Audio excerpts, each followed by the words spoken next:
தமிழ்நாடு எதிர்க்கட்சி தலைவர் தமிழ்நாடு முழுவதும் இருக்கக்கூடிய குறிப்பிடும் போது சென்னையில தலைநகரம் எப்படி இருக்கு அப்படி விமர்சனங்களுக்கு பதில் சொல்ல முடியாது.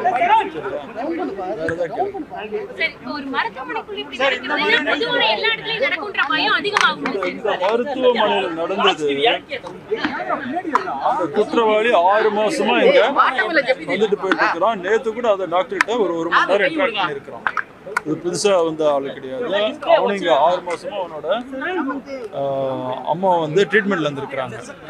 எதிர்பாராத சம்பவம்.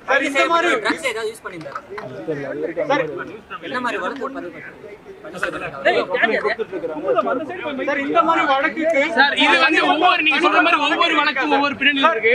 இப்ப இது வந்து ஒரு ட்ரீட்மெண்ட்டுக்கு வந்து ஒரு இந்த மாதிரியான பண்ணது முன்னாடி கண்டறிய முடியாது அப்படின்னு சொல்றது புரிஞ்சுக்க முடிஞ்சாலும் ஒரு சிஸ்டம் மேல போலீஸ் ஒரு கவர்மெண்ட் சிஸ்டம் மேல ஒரு தனிநபர்களுக்கு பயம் இல்ல அப்படிங்கறத இது காட்டுதா சார்? இந்த மாதிரியான வழக்குகளுக்கு தனிப்பட்ட பிரிவுகள் எதுவும் இருக்கா?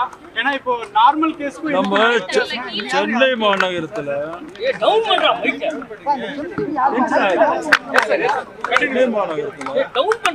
ராஜீவ்காந்தி ஹாஸ்பிட்டல், ராஜீவ்காந்தி அரசு மருத்துவமனை, கீழ்பாக்க அரசு மருத்துவமனை, ஸ்டான்லி, ஓமந்தூர் எல்லா இடத்துலயுமே பாத்தீங்கன்னா முதல்ல ஓபியா இருந்தது. இப்ப எல்லாம் போலீஸ் ஸ்டேஷனா மாத்திருக்கிறோம். ஒவ்வொரு மருத்துவமனையிலுமே போலீஸ் ஸ்டேஷனே 2 ஆகுது. போலீஸ் ஸ்டேஷனா ஒரு இன்ஸ்பெக்டர், எஸ்ஐ, 30 அதர் ரேங்க்ஸ்ல இருக்கிறாங்க.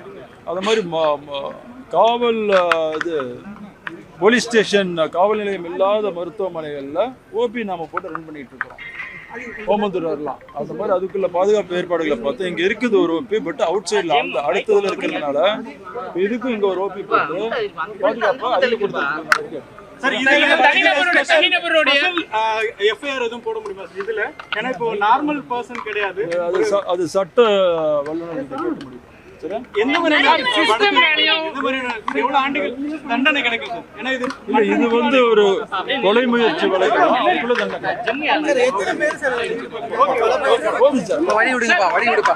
போலீஸ்